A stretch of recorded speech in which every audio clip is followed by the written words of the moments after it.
কিউটেকের hiring আমরা এখন কিভাবে করি?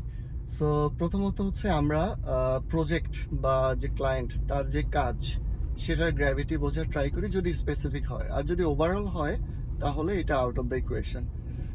এখন হচ্ছে যে সেক্ষেত্রে হচ্ছে আমরা মেজার করে ট্রাই করি যে এক্সপিরিয়েন্সটা কেমন লাগবে, 1 বছর, 2 বছর, 3 বছর, 5 বছর, এবং হচ্ছে কোনো ইন্ডাস্ট্রি এক্সপিরিয়েন্স লাগবে কিনা। ইন্ডাস্ট্রি বলতে হচ্ছে যে সে কি ই কমার্স ইন্ডাস্ট্রি নলেজ থাকলে ভালো, নাকি হচ্ছে ক্লায়েন্টরা যে ইন্ডাস্ট্রি বা আমরা যে ইন্ডাস্ট্রি বেশি কাজ করতেছি তার নলেজ রাখা ভালো। বেসড অন দ্যাট আমরা হচ্ছে জেডি প্রিপেয়ার করি, জব রিকোয়ারমেন্টস, রেসপন্সিবিলিটি এগুলো প্রিপেয়ার করে আমরা হচ্ছে জব পোস্ট করে দিই আর কি। যেমন হচ্ছে রিসেন্টলি আমরা একটা জাপানিজ ক্লায়েন্টের জন্য হায়ার করি। সেক্ষেত্রে হচ্ছে যে একজন রিসোর্সকে আমরা পাইছি যে প্রিভিয়াসলি জাপানিজ ক্লায়েন্টের কাজ করছে তার অফিসে।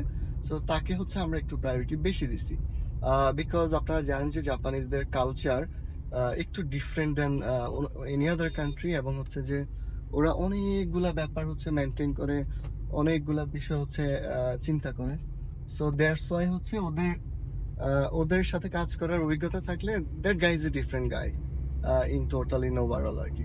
সো ওগুলা হচ্ছে আমরা ইকুয়েশন নেওয়ার ট্রাই করি। এরপর হচ্ছে জব রেসপন্সিবিলিটি সবকিছু রেডি করে জব পোস্ট দেওয়ার পরে আমরা বিভিন্ন জায়গায় পোস্ট করি, আমাদের পেজে, লিঙ্কডইন পেজে, তারপর হচ্ছে বিভিন্ন গ্রুপে পোস্ট করি। তো এরপর থেকে ওখানে ইন্টারেস্টেড ক্যান্ডিডেট হয়তো 70 জন অ্যাপ্লাই করছে, 80 জন অ্যাপ্লাই করছে। আমরা হচ্ছে তাদেরকে আসলে একটা কাজ দেই, একটা টাস্ক দেওয়ার ট্রাই করি আর কি। এটা হচ্ছে কোডিং টাস্ক। এটা কিরকম হইতে পারে? এটা হচ্ছে যেমন শুরুর দিকে আমরা একটা জিনিস দিতাম, সেটা হচ্ছে যে একটা সার্চ রেজাল্ট পেজের কোয়েরি কিভাবে করে রেজাল্ট কিভাবে দেখাবে সেটা, এবং হচ্ছে ফিল্টারগুলো কিভাবে করবে, এটা এরকম একটা টাস্ক দিতাম আর কি। এখন হচ্ছে আমাদের ক্যাটাগরি বেসড, তারপরে হচ্ছে ডিপার্টমেন্ট বেসড আসলে চেঞ্জ হয়েছে, যে এক এক জায়গায় এক এক রকম টাস্ক যাচ্ছে আর কি। মোবাইল অ্যাপ্লিকেশন একরকম, জাভাতে আরেক রকম, জ্যাঙ্গোতে আরেক রকম আর কি। তো ওই টাস্কটা যখন করে দেয় আমরা ইনস্ট্রাকশন দিই কিভাবে করবে না করবে, এবং হচ্ছে এআই টুল এখন ইউজ করতে পারবে কিনা ওগুলো আমরা বলে দিই আর কি, করলে কতটুকু বা কিভাবে করবে। এবং অলমোস্ট সবসময় আমরা ওই টাস্কটার উপরে কোশ্চেন করি আর কি যখন ইন্টারভিউ নেই পরে। সো টাস্কটা কমপ্লিট করলে আমরা দেখি যে কোডিং প্যাটার্নটা ঠিক আছে কিনা, বেস্ট প্র্যাকটিসগুলো হয়েছে কিনা, সব স্ট্রাকচার, প্যাটার্ন এগুলো সব ভালোভাবে ফলো করা হয়েছে কিনা, বেস্ট প্র্যাকটিসটা করা হয়েছে কিনা, প্রবলেমটা কিভাবে সলভ করছে এটা আমরা বোঝার ট্রাই করি। এবং এআই দিয়ে করলে দেখা যায় সবারই একরকম হয় আর কি। তো এটাও বোঝা যায় আর কি কেউ যদি এআই টুল ইউজ করে। দেন হচ্ছে কোডিং থেকে আমরা শর্ট লিস্ট করি। শর্ট লিস্ট করার পরে হচ্ছে আমরা আমাদের অফিসে ভাইবার জন্য ডাকি আর কি। ভাইভাতে আসলে 3টা পার্ট থাকে। একটা হচ্ছে যে বেসিক টেস্ট, সেটা হচ্ছে যে আমরা কোশ্চেনের মাধ্যমে বোঝার ট্রাই করি যে তার বেসিকটা কিরকম, বেসিকটা কতটা স্ট্রং, লেটস সে ওপি কেমন জানে, প্রবলেম, তারপর কোডিং যে ল্যাঙ্গুয়েজ আমরা হায়ার করতেছি সেই ল্যাঙ্গুয়েজের বেসিকটা তার কেমন, এটা বোঝার ট্রাই করি। সেকেন্ড থিং আমরা বোঝার ট্রাই করি সেটা হচ্ছে যে প্রবলেম সলভিং। এই পার্টে হচ্ছে আমরা কিছু প্রবলেম সলভিং রিলেটেড কোশ্চেন করি, অথবা খাতায় লিখতে দেই অনেক সময়, বা কিছু প্রবলেম দেখায় জিজ্ঞেস করি যে এগুলো আসলে কিভাবে সলভ করা যাবে, কিভাবে সলিউশন করা যাবে। সঙ্গত কারণে আমি প্রবলেমগুলো বলতেছি না। তো ওই প্রবলেমগুলার আনসার যদি কেউ দিতে পারে ভালো করে, এবং সবগুলো না পারলেও আমরা যদি বুঝি যে সে পারবে স্টাডি করে, তাহলে আমরা তার ব্যাপারে পজিটিভলি চিন্তা করি। থার্ড পার্টে আমরা আসলে তার সিভিটা চেক করি ভালো করে। আমরা আসলে সিভিটা সবার শেষে দেখি, এবং ধরেন আমরা তাকে জিজ্ঞেস করি যে সব সময় না, প্রায় সময়, যে আমরা যদি আপনি সিভিতে যাকে রেফারেন্সে দিচ্ছেন তার সাথে কমিউনিকেট করি, তাকে পাবো কিনা বা সে আপনার ব্যাপারে কি বলবে।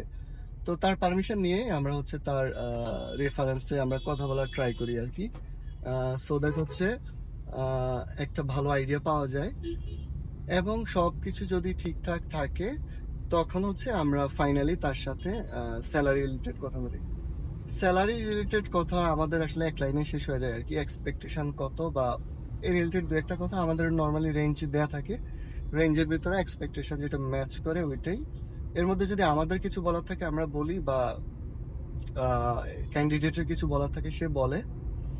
আর নর্মালি আমি প্রায় প্রত্যেকটা ইন্টারভিউ শেষে আমি জিজ্ঞেস করি যে ক্যান্ডিডেটের কোনো কোশ্চেন আছে কিনা। আমি আসলে জানতে চাই যে সে কি জানতে চায়। তো অনেকে অনেক রকম কোশ্চেন করে, অনেকে স্ট্রেঞ্জ স্ট্রেঞ্জ কোশ্চেন করে, অনেকের কোনো কোশ্চেন থাকে না। আমি এই পার্টটা খুব এনজয় করি আর কি। আর নর্মালি আমি যদি ইন্টারভিউতে থাকি, ইন্টারভিউটা খুবই ফ্রেন্ডলি হয়। এবং লট অফ দ্য টাইমস যখন ক্যান্ডিডেট আমার সাথে ইন্টারভিউতে বসে, দে এনজয় দ্য প্রসেস এবং বলে যে ভাইয়া কথা বলে ভালো লাগলো, সামথিং লাইক দ্যাট। তবে এটার একটা ড্রব্যাকও আছে, সেটা হচ্ছে যে অনেক ক্যান্ডিডেটই মনে করে যে আমি তাকে নিয়ে নিছি আর কি। হ্যাঁ, আমি খুবই নাইসলি ডিসেন্টলি কথা বলতে ট্রাই করি।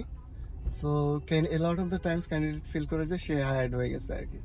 তো এরপরে যখন যদি লাস্ট স্টেজে আমরা যাকে নিয়ে নেই, বাকি সবাইকে মেল করি বা জানাই দিই যে আমরা আপনাকে নিচ্ছি না আর কি, তখন সে ডিসহার্টেন হয়, সে মন খারাপ করে বা অবাক হয়ে যে আয় হায়, আমার আমার সাথে কথা যখন বলছে আমার তো মনে হয়েছে যে আমাকে নিয়ে নিবে, কিন্তু এখন তো দেখি নিচ্ছে না আর কি। তো এইটা একটা এক্সপেকটেশনের মিসম্যাচ হয়। বাট আমি ট্রাই করি, আমি যখন দেখি যে আমার এক্সপিরিয়েন্স থেকে আমি দেখছি যে যদি ক্যান্ডিডেট কমফোর্টেবল হয় কথা বলতে, তখন হচ্ছে সে তার বেস্টটা অ্যাকচুয়ালি দেয়, রাইট? তো এইটা হচ্ছে আমার, এই জন্য আমি আগে ট্রাই করি ক্যান্ডিডেট যতটা কমফোর্টেবল হয়। নর্মালি আমি কোথায় থাকে, কি করে, কিভাবে সিএসসি ইন্ডাস্ট্রিতে সে গেট ইন করলো, বা কম্পিউটার সায়েন্স কিভাবে পড়লো, প্যাশনটা কোন জায়গায়, এগুলো নিয়ে আমি কথা বলি। And they love talking about it, এটা একটা বিষয় আর কি। সো এই প্রসেসগুলো ফলো করে আমরা হচ্ছে মোটামুটি একটা অনবোর্ডিং প্রসেস রান করি কারেন্টলি। তবে হচ্ছে যে সিচুয়েশন বেঁধে এটা আমরা চেঞ্জ করতে পারি বা ডিফারেন্ট ভাবে অ্যাপ্রোচ করতে পারি।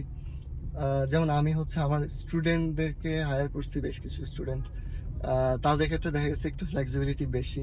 ইউনিভার্সিটি স্টুডেন্ট, দেখা গেছে তাদেরকে আমি হয়তো টাইম একটু বাড়াই দিচ্ছি বা ইয়ে করতেছি। এটা অবশ্য রিজন বেঁধে, তারা যেহেতু আমার সাথে ওপেন বা কথা বলে, দ্যাটস ওয়াই তারা অনেক সময় বলতে পারে যে স্যার আমাকে একটু টাইম বাড়াই দিলে ভালো হয়, বা তো এটা হচ্ছে আসলে অন রিকোয়েস্ট। এটা কেউ যদি আমাদেরকে মেইলও করে, তার সাথে আমরা সেম প্রসেসই ফলো করবো আর কি। তো এমন না যে অনেক ফেভার দেওয়া হচ্ছে, বাট ওই কমিউনিকেশন থাকার কারণে এই অ্যাডভান্টেজটা পাওয়া যায় আর কি। সো এইটা ছিল মোটামুটি আমাদের কারেন্টলি হায়ারিং প্রসেসের কন্ডিশন। আশা করি কাজে লাগবে, যারা কাজে লাগানোর জন্য শুনতে চাচ্ছেন বা যারা এক্সপিরিয়েন্স নেওয়ার জন্য জানতে চাচ্ছেন, তাদেরও ভালো লাগবে আর কি। Thank you so much for watching.